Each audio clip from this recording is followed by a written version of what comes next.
जैसे ही पीर साहब ने कुछ देर पढ़ाई की और कहा अस्तगफिरुल्लाह, कब्र को फौरन बंद कर दो, तो उसी वक्त एक जलजला सा आ गया। वो सारे गांव वालों ने महसूस किया, लेकिन सबसे ज्यादा उस जगह पे जलजला आया जिस जगह पे वो तीनों भाई खड़े थे। और उस जलजले की वजह से वो तीनों भाई इतने घबरा गए, उस जगह पे इतना झटका लगा, उनकी जमीन इस तरह की हिली कि एक भाई नीचे गिर गया और एक भाई ऊपर से इस तरह लड़खड़ाया कि सीधा मां की कब्र के अंदर गिर गया, और तीसरा दूसरी साइड पे जाके गिरा।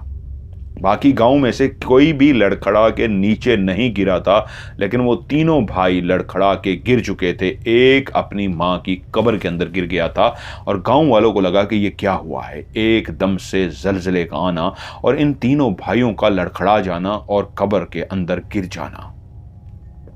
गांव वाले भी अस्तगफिरुल्लाह अस्तगफिरुल्लाह का विर्द करने लगे।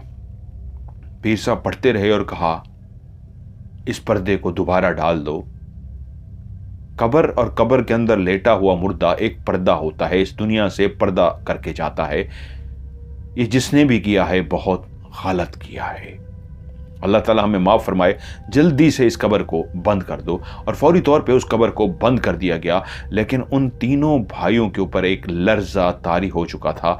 ऐसा लर्जा कि वो अपने हवास खो चुके थे, और उसी लम्हे उनका बिहेव ऐसा हो चुका था जैसे उनका दिमाग ख़त्म हो चुका हो, जैसे अभी इतने खौफजदा हुए हों, उन पे इतना खौफ सवार हुआ हो कि उनसे बोला भी ना जा रहा हो। आंखें खुली थीं तो खुली थीं, एक जगह पे टिकटिकी बांधे देखी जा रही थीं, लेकिन सांस चल रहा था, दिल की धड़कन चल रही थी, लेकिन इस अंदाज के बुत से बन गए थे जैसे कोई होश व हवास ही ना हो।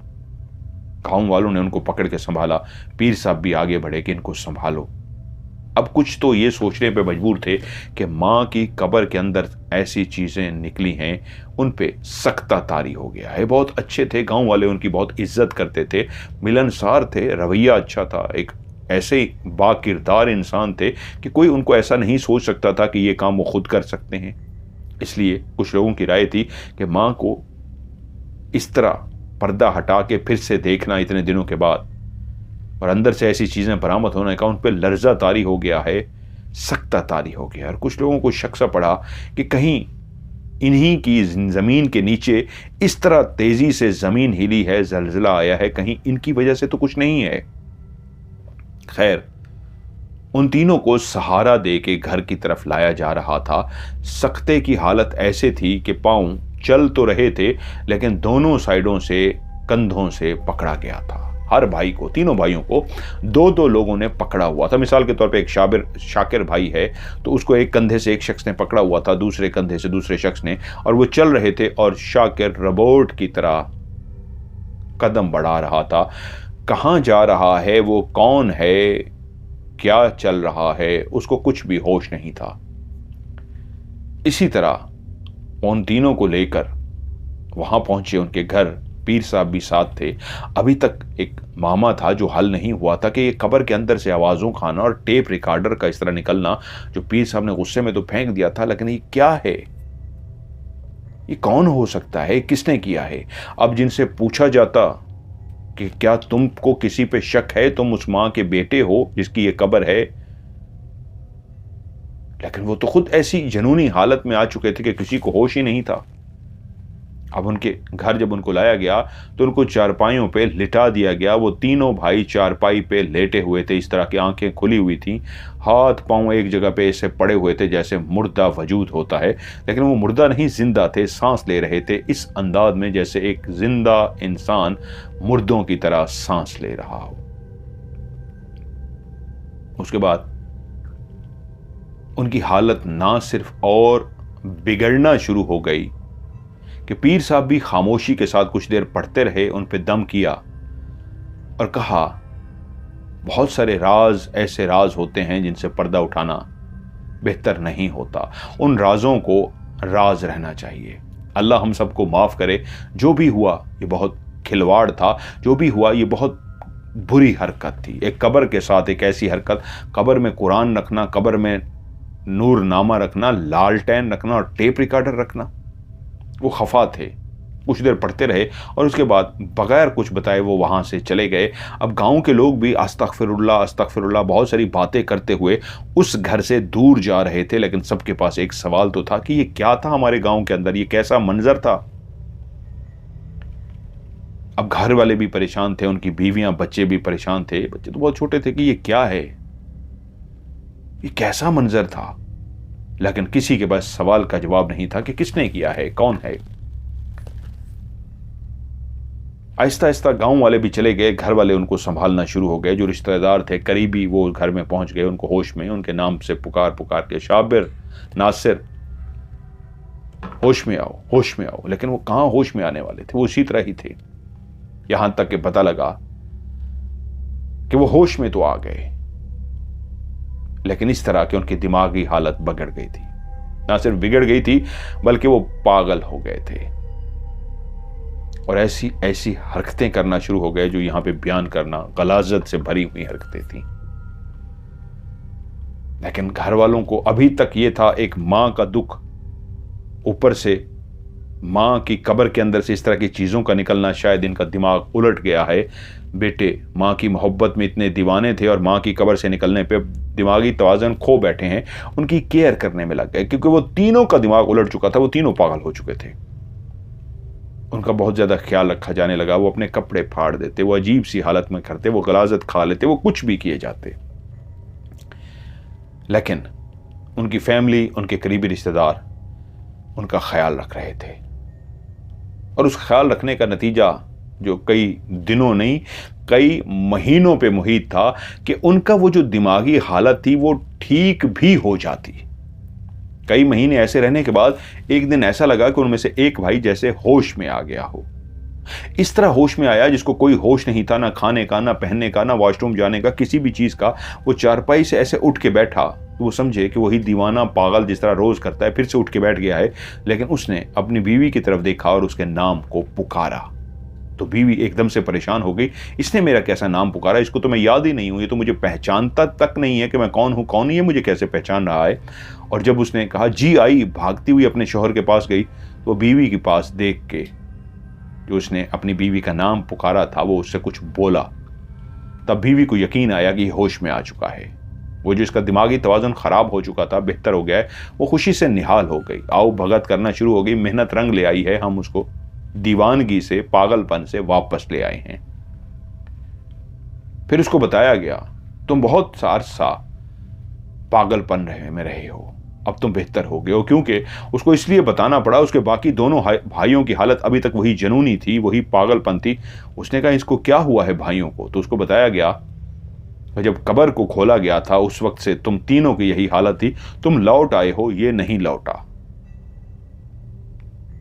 और फिर कुछ अरसा ठीक रहने के बाद ये भाई फिर से उसी अमल में चला गया, उसी दीवानगी में, पागलपन में चला गया और दूसरे भाई को होश आ गया।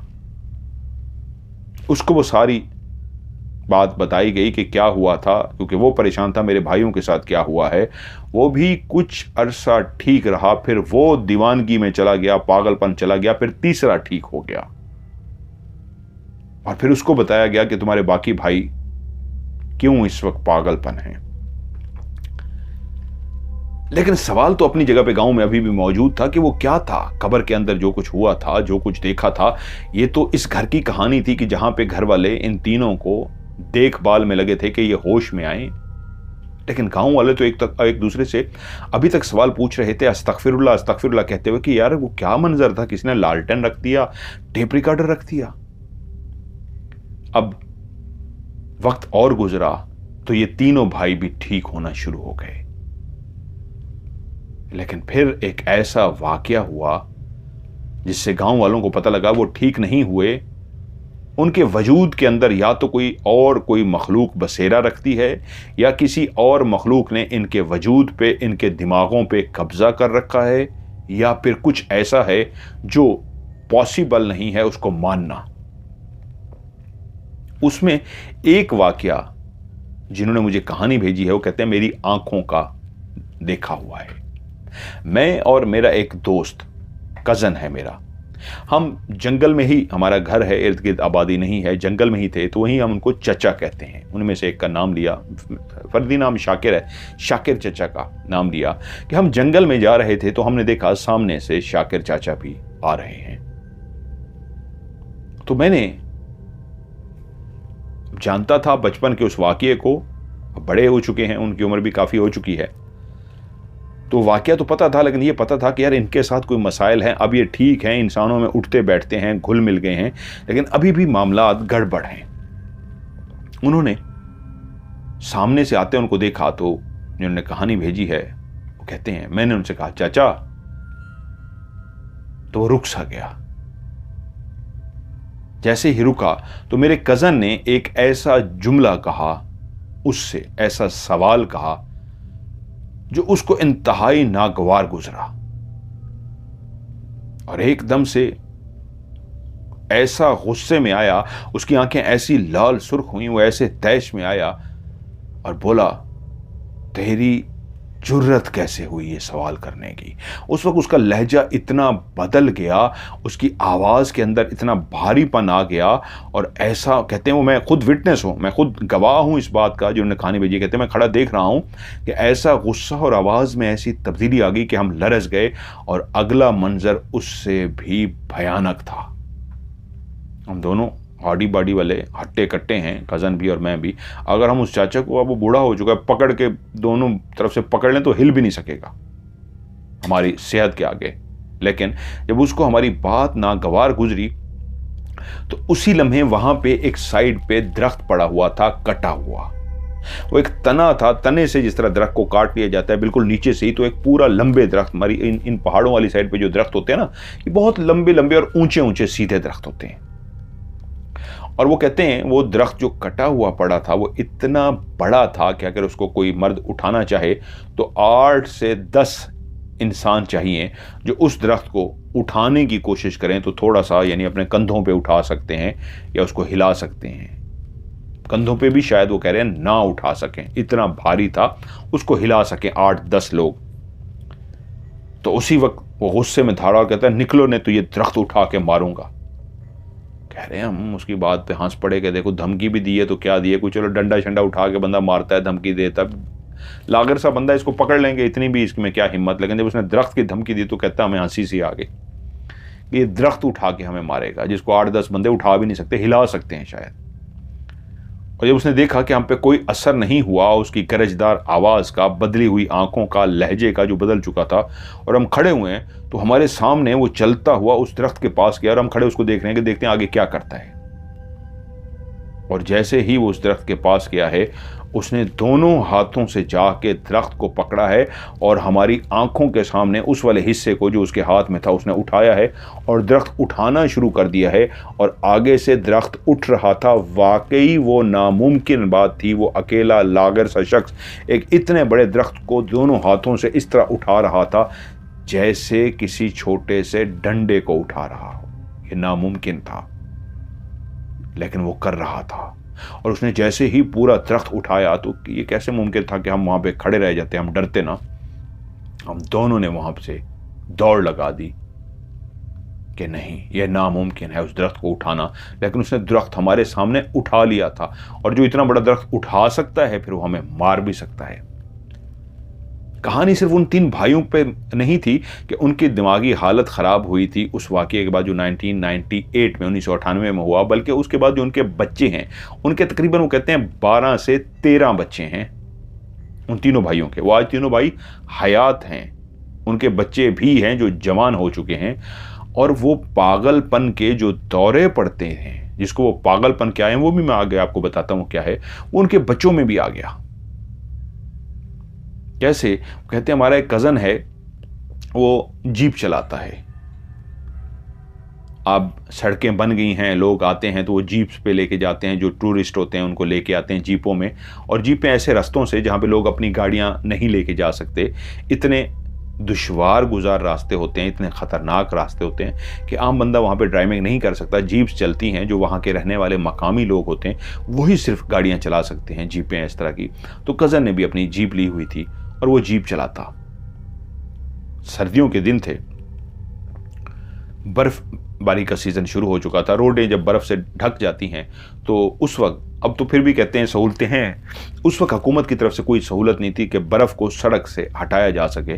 तो वो अपनी उस जीप को लेके किसी ऐसी जगह पे खड़ा करने जा रहा था जहाँ पे वो महफूज हो और बावक्त ज़रूरत या इमरजेंसी में उसको निकाल सके। जहाँ पे पहले खड़ी थी वहाँ पे बर्फ़ शुरू हो चुकी थी, वो तो बर्फ़ से ढक जाती। तो वो जैसे ही जीप में बैठा, उसने जीप को स्टार्ट की और वो रोड आगे थोड़ा सा बढ़ाने लगा, तो सामने से उन्हीं तीनों भाइयों के बच्चों में से एक लड़का चलता हुआ सामने से आ रहा था। अब उन लड़कों का भी इतनी दहशत है उस गांव के अंदर के लोग उनसे डरते हैं कि इनके अंदर भी पता नहीं क्या कोई हाजिरी है, कोई जिन्न है या क्या है, ये पागल से हैं, ये दीवाने से हैं, बाप की तरह। वो उसका बेटा आ रहा था। उसने जब देखा वो आ रहा है तो वो डर के खड़ा हो गया कि यार ये आ रहा है, रुक जाओ अभी। वो लड़का चलता हुआ आया और आता चलते हुए आके उसकी जीप के सामने पहले खड़ा हो गया। जीप स्टार्ट है और उसने हैंड ब्रेक खींची हुई है कि आगे पीछे ना हो जीप, ये गुजर जाए उसके बाद मैं यहां से निकलता हूं। लेकिन वो आगे आके खड़ा हो गया और खड़ा होके जीप को देखता रहा और देखते ही देखते आगे बढ़ा है और उसने जीप को आगे से पकड़ा, पकड़ के यूं ऊपर उठा दिया जैसे जीप ना हो कोई खिलौना हो। इतनी सेहत नहीं है, ना ही उसकी इतनी उम्र है, ना ही वो बॉडी बिल्डर है कि इस तरह जीप को उठा सकता है। अगर कोई बॉडी बिल्डर भी हो तो शायद हिला पाए जीप को, आगे से ऐसे हिला के रख दे, लेकिन उसने तो पूरी जीप ऐसे ऊपर उठा ली। इस तरह कहते हैं कि बाकायदा वो अंदर जब ड्राइविंग सीट पे बैठा हुआ था, उसने जीप को पकड़ के ऊपर उठाया है तो उसने देखा जिस तरह जीप उठ रही है, उसने गेट खोला और नीचे छलांग लगा दी।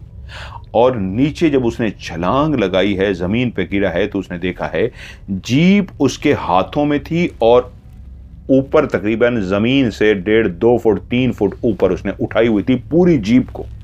नामुमकिन ये कि पूरी जीप जमीन से, एक होता है ना जोर लगाने के लिए आप आगे वाला हिस्सा ऊपर उठा लेते हैं, उठ सकता है, मानने वाली बात है, लेकिन उसने इस तरह पहले उठाया कि पहले आगे वाला हिस्सा उठा और जब उसने नीचे छलांग मार ली तो पीछे वाला हिस्सा भी ऊपर उठ गया। पूरी जीप जमीन से 2 फुट 3 फुट ऊपर उसने उठाई और उठा के फिर नीचे फेंक दी और उसके बाद वो चला गया। वो जो भाग गया था, जो जमीन पे गिरा था, जीप को उस तरह उठाते हुए उसने देख लिया था, वो भागते हुए साइड पे चला गया और जब उसने देखा कि जमीन पे अब उसने वापस रख दिया और चला गया है तो वो कुछ देर खड़ा देखता रहा कि जा चुका है। जब उसने देखा हाँ चला गया है, जल्दी से अपनी जीप में बैठा और उसको भगा दिया। अब वो उसके बच्चे भी जितने हैं तकरीबन 12-13, उन तीनों भाइयों के 13 के करीब, 12 या 13 के करीब बच्चे हैं, उनकी भी हालत इसी तरह की है कि कोई भी वो काम करते हैं तो अनबिलीवेबल होता है, इतना अनोखा होता है कि आप डर जाएं कि नामुमकिन है ऐसा होना, लेकिन वो करके दिखा रहे हैं। ये 2 वाक़ये तो मेरी आंखों के सामने हैं, लेकिन उनके बाकी भी। अब वो जो तीनों भाई जिंदा हैं जिनके फर्जी नाम मैंने रखे थे नासिर, शाकिर, अभी भी उनका दिमाग कभी ठीक होता है, कभी उनका दिमाग बदल जाता है। लेकिन ये राजों में से एक ऐसा कब्र का राज है कि उस कब्र को खोलने के बाद से लेके आज तक इस खानदान पे ऐसा अजाब नाजिल हुआ है। खुदा जाने ये अजाब है, खुदा जाने कोई इम्तिहान है, खुदा जाने क्या है। लेकिन ये बात गांव वालों को कैसे पता लगी कि ये इन्होंने ही रखा था? क्योंकि जब उनकी दिमागी हालत बाद में ठीक होती है और फिर ख़राब हो जाती है तो उसी ठीक दिमागी हालत में उन्होंने ये बयान कर दिया था कि वो हमारी गलती थी कब्र के अंदर उन 4 चीज़ों को रखना। और जब वो खुद बयान कर चुके, जिस वक्त वो ठीक भी हो जाते हैं कि वो हमने ही रखी थी, लेकिन क्योंकि उनका खौफ इतना है कि मजीद उनसे कोई कुरेद के पूछ सके कि क्यों रखा था, कैसे रखा था, तो इतनी जुर्रत किसी में नहीं है। क्योंकि खुद से वो कहते हैं कोई बात कर लें तो ठीक है, अगर कोई ज़्यादा बात करें तो वो ऐसे अकड़ जाते हैं, ऐसा गुस्सा कर जाते हैं और एक ऐसा जुनून, एक ऐसी ताकत उनके अंदर मौजूद है तो सारे उनसे डरते हैं। घर के अंदर उनका बिहेव कैसा है, कहते हैं मैं तो ये नहीं जानता जिन्होंने खानी भेजी है, मैं तो चंद उन बातों को जानता हूँ जो बज़ाहिर दुनिया उनसे डर रही है और बाहर उनका क्या लोगों के साथ बिहेव है। तो उन्होंने मुझसे पूछा मदर साहब आप बताइए क्या राज है, आप इसके बारे में क्या कहेंगे? देखिए, जिस तरह उन्होंने दरख्त को उठा लिया और उसके बेटे ने जीप को उठा लिया, तो ये एक इंसान कभी भी नहीं उठा सकता, नामुमकिन है। लेकिन जिन्नात के लिए ये बहुत ही आसान है। जिन्नात जीप को भी उठा सकते हैं, दरख्त को भी उठा सकते हैं, क्योंकि जिन्नात के अंदर बहुत ज़्यादा ताकत होती है। तो ये इस चीज़ का इजहार है कि इनके वजूदों के अंदर, चाहे वो उनके बेटों के वजूद हैं या उनके तीनों बाप जिन्होंने माँ की कब्र के अंदर ये सब कुछ रखा था, उनके वजूद के साथ भी जिन्नात जुड़ चुके हैं।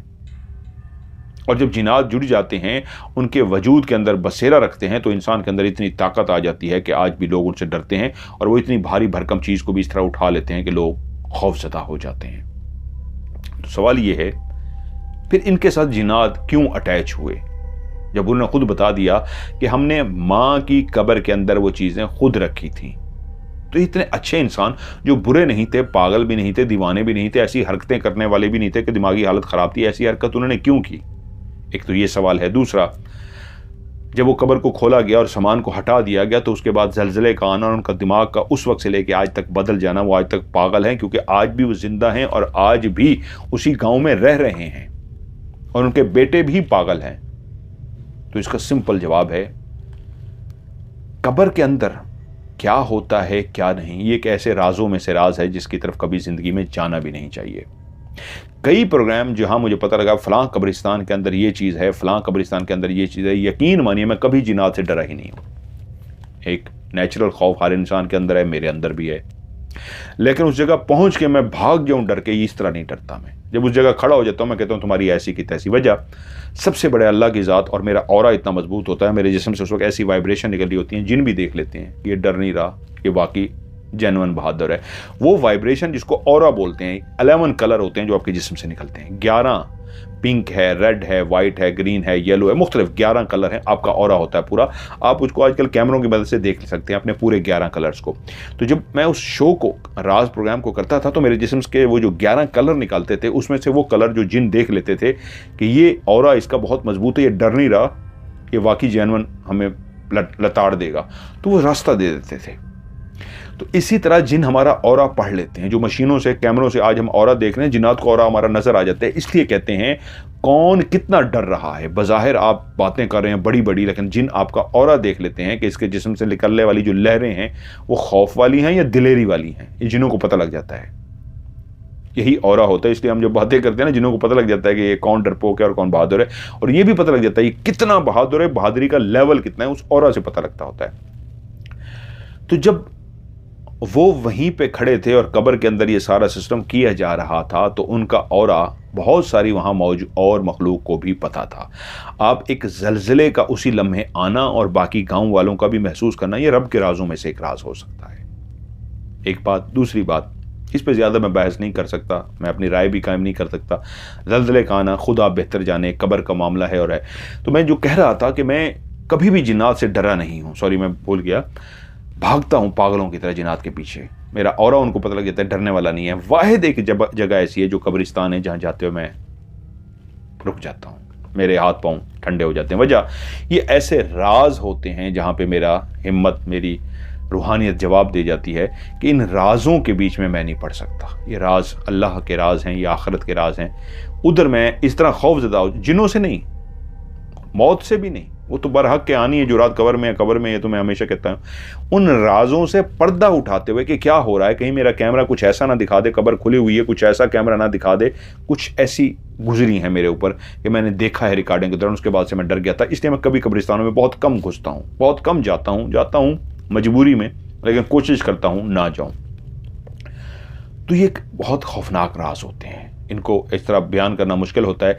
लेकिन उस फैमिली के साथ बाद में दिमाग का जो फिर जाना था, वो अल्लाह की तरफ से एक झटका था, हो सकता है अल्लाह की तरफ से इम्तिहान था, जो भी था।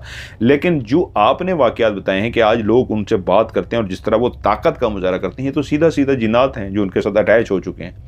अब जिन्नात कहाँ से कैसे उनके साथ अटैच हुए, लेकिन हो चुके हैं। अब उनके साथ जिन्नात इस तरह अटैच हैं, वो उनको सज़ा दे रहे हैं।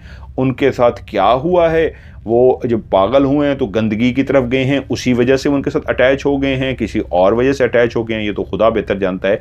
लेकिन ये कन्फर्म है उस फैमिली के साथ अब जिन्नात का बसेरा है। पूरे वो ख़ानदान के लोग वो उनके चाहे पता नहीं बेटियां भी हैं नहीं हैं, आपने मेंशन नहीं किया, लेकिन जो बेटे हैं आप बता रहे हैं उनको तो सबके साथ पागलपन के दौरे पड़ते हैं। पागलपन नहीं है, वो जिनात का है जो उनके साथ, उनके तीनों बाप के साथ जिनात की वाबस्तगी हो गई थी, तो इसलिए उनके बेटों के साथ भी जिनात की वाबस्तगी हो गई है। और ये जो जगह बताई है ये मैंने बिल्कुल रियल है। आज भी वो तीनों और उनके बच्चे वहीं मौजूद हैं और लोग उनसे खौफजदा होते हैं। और ये कुछ ज़्यादा पुराना वाक़या नहीं, ये 1998 का वाक़या है। इसलिए उन्होंने कहा मेरी पूरे ख़ानदान वाले मदर साहब आपकी कहानी सुनते हैं, मेरा नाम ना बताइएगा। क्यों? मेरा नाम अगर आपने बता दिया और हो सकता है उनके बेटों को किसी ने बता दिया तो मेरे ऊपर कोई अजाब ना आ जाए, मेरे लिए कोई मसला ना बन जाए, तो इसलिए मैंने उनका नाम छुपा दिया। और आपको मैं कह दूं, गारंटी दे रहा हूं, आपको परेशान होने की ज़रूरत नहीं है, आपके ऊपर कोई मसला नहीं बनेगा, ये मेरी गारंटी है। And thank you so much, आपने कहानी सेंड की और कहा और भी कहानियाँ ज़रूर सेंड कीजिए, इंशाल्लाह उसको भी मैं प्रोग्राम का हिस्सा बनाऊंगा। और आप स्पेशल स्टोरी सुनने के लिए, आप कहते हैं चैनल और, इनने बाकायदा कहा है चैनल और भी हैं, लेकिन आपसे बात करने को बहुत दिल चाहता है। आपकी स्टोरी का जो मज़ा है वो किसी और में नहीं है, और आपकी रूहानियत की वीडियो से मैंने बहुत कुछ सीखा है। इसलिए मैं सिर्फ नेट पैकेज आपकी स्टोरी और रूहानियत के पैकेज सुनने के लिए, रूहानियत की वीडियो सुनने के लिए करता हूँ। जज़ाकल्लाह।